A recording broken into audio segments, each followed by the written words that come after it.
ہاں بہت آسان ہے.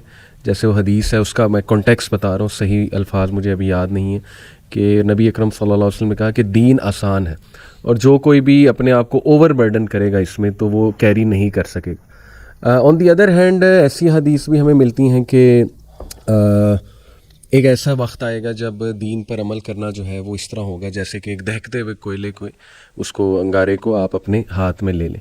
تو آپ کے نزدیک دین آسان ہے یا دین بہت مشکل ہے؟ کیونکہ جب ایک بندہ دین کی طرف آتا ہے تو ظاہر ہے کہ اس کو کلیئرلی پتہ ہونا چاہیے کہ میں کیا چوائس اختیار کر رہا ہوں اور مجھے کیا کیا چیلنجز جو ہے وہ آ سکتے ہیں.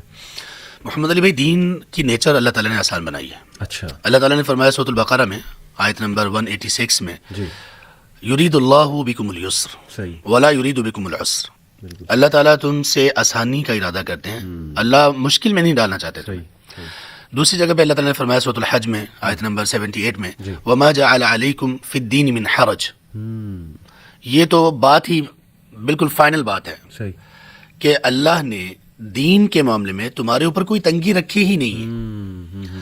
آپ دیکھیں کہ ایک بندہ نماز اسلام میں داخل ہونے کے بعد سب سے بڑا فریضہ ہے نماز. بالکل ٹھیک. نماز میں آسانیاں کتنی ہیں. آپ اگر گھر سے نکلیں سفر پہ ہیں, سفر پہ ظاہر ہے کہ آپ کی وہ گھر والی کنڈیشنز نہیں اور وہ پوزیشن نہیں ہوتی. آپ کو دو بڑی سہولتیں دی گئیں, ایک قصر نماز, دوسرا نمازوں کو جمع کرنا. صحیح. اور اس کے علاوہ جب آپ گھر پہ موجود ہیں, آپ کو کوئی ایشو ہے, کھڑے ہونے میں کوئی تکلیف ہے, آپ بیٹھ کے نماز پڑھ لیں. بیٹھ کے پڑھنے میں مشکل ہے, آپ لیٹ کے نماز پڑھ لیں. آپ سوئے رہ گئے, نماز آپ پڑھتے ہیں لیکن آپ کی آنکھ لگی رہ گئی اور آپ کی نماز کا وقت نکل گیا, آپ جب اٹھیں نماز پڑھ لیں, پورا اجر ملے گا. آپ بیمار پڑ گئے, بیمار پڑنے کی وجہ سے آپ مسجد میں جا کے نماز نہیں پڑھ پا رہے, آپ نمازیں اپنے گھر پہ پڑھیں, آپ کو پورا اجر و ثواب ملے گا. دین کی نیچر جو ہے نا وہ آسان ہے.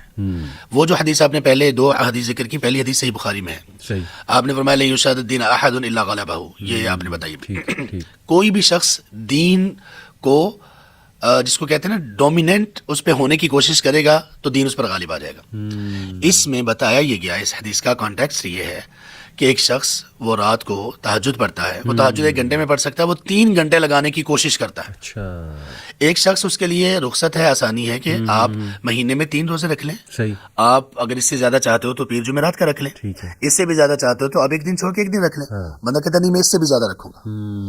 ایک شخص ہے, اس کو کہا گیا کہ آپ 3 دن میں قرآن ختم کر لیں, اگر بہت شوق ہے, مہینے میں نہیں, 10 دن میں نہیں, ہفتے میں نہیں, 3 دن میں کر لیں. وہ اس سے بھی اگر زیادہ کرنے کی کوشش کرے گا تو اس حدیث کا مفہوم یہ ہے کہ وہ زیادہ دیر چل نہیں پائے گا, اس پابندی کو برقرار نہیں رکھا جائے گا زیادہ دیر. یہ مطلب ہے اس کا. بالکل صحیح. اور دوسری حدیث جو آپ نے بتائی کہ کالقابض علی الجمر, کہ ترمذی میں یہ حدیث ہے کہ وہ شخص جو دین پر عمل کرنا چاہے گا تو وہ ایسا ہوگا کہ جیسے وہ اپنے ہتھیلی میں اس نے انگارہ پکڑا ہوا ہے. اس کے ساتھ اس حدیث میں, اس کے کانٹیکس میں ایک اور چیز جڑی ہوئی ہے. اچھا. وہ ہے صبر. صبر مشکل ہوتا ہے. صحیح. صبر کس بات پر؟ آپ کا اپنی آئیڈینٹی پر رہنا, دین کی آئیڈینٹی پر رہنا. بالکل ٹھیک. اس دور میں جب آپ کے مسلمان لوگ دین پر پریکٹس کی وجہ سے بہت سٹرینج فیل کریں, وہ کہیں یہ تو سٹرینجر ہے یار, کہاں سے آ گیا بھائی, کہاں سے داڑھی رکھ لی بھائی آپ نے یہ کیسا حلیہ اپنا لیا, کن لوگوں کے ساتھ اٹھتے بیٹھتے ہو, گھر والے بھی یہ کہہ رہے ہوتے ہیں. اس دور میں اپنے آپ کو آپ یہ سمجھ لیجئے کہ یہ بگنرز کے لیے یہ حدیث بڑی اہم ہے کہ صبر ان کو کرنا ہوگا اور دین پر جم کے رہنا ہوگا. بس یہ جم کے رہنا ان کے لیے اور پابندی کے ساتھ دین پر رہنا یہ ان کے لیے مشکل ہوتا ہے. یہ دوسری حدیث میں بیان کیا گیا.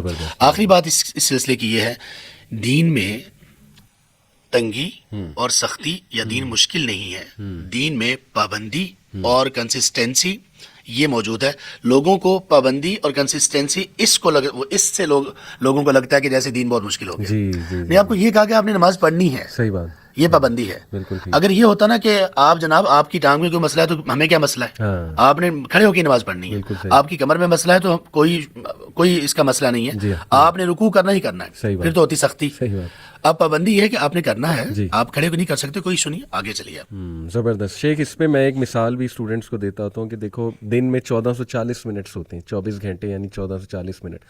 تو تم اگر ایک نماز کا چلو 15 منٹ لگا لو, 15 منٹ میں مطلب عام بندہ نماز جو ہے وہ پڑھ لیتا ہے, تو یہ 75 منٹ جو ہے وہ بنتے ہیں.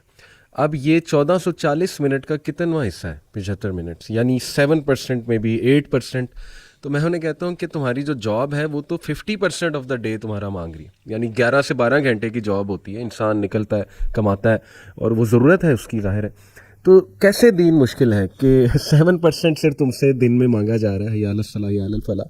تو یہ اصل میں سمجھتا ہوں کہ شیطان کا ایک بہت بڑا شیخ ہتھیار ہے کہ وہ یہ فیل کرائے کہ نہیں یار پابندیاں بڑی ہیں اور بہت زیادہ ان کے لیے نا میرا خیال ہے کہ شاید ان میں سے کوئی بندہ کو جواب دے کہ نہیں محمد علی بھائی ہم 7% نہیں 30% نکال سکتے ہیں نماز کے لیے. صرف نماز نہیں ہے. آفس میں آتے ہیں تو ادھر سے کوئی لانا کے آ رہا ہوتا ہے، کوئی ادھر سے لے کے آ رہا ہوتا ہے، اور ادھر سے نظر بچانا مشکل ہو جاتا ہے. پھر کوئی ڈیل آپ کی ہو رہی ہے تو اس میں اصل میں یہ چیزیں لوگوں کو بھی زیادہ مشکل لگتی ہے. نماز بھی کبھی کسی کے لیے مشکل ہو جاتی ہے. صحیح. تو بہرحال یہ کہ اس کے باوجود بھی ہوں. آپ کا ٹائم بہت کم لیتا ہے جی اور آپ کو جو دیتا ہے وہ دیتا ہے صبر، زبردست. جس میں وہ کل کا بھی نماز ہمارے نا کہ 11 پکڑنے کی مطلب ہے. صبر جو ہے نا وہ ہم عام طور پر یہ سمجھتے ہیں کہ صبر کا مطلب یہ ہے کہ کوئی مصیبت آئی تو آدمی صبر کرے. نہیں، صبر یہ تو اس کی ایک قسم ہے. اس کی بنیادی تو اقسام یہ ہے کہ نیکی پر صبر، برائی سے صبر. اور یہ بھی کہ لوگوں کی طرف سے جو تانے آئیں گے اس پہ بھی جی وہ ظاہر وہ تیسری نہیں انل منکر جب جی کریں گے. تیسری کیٹیگری میں وہ آ جائے گا. بالکل بالکل.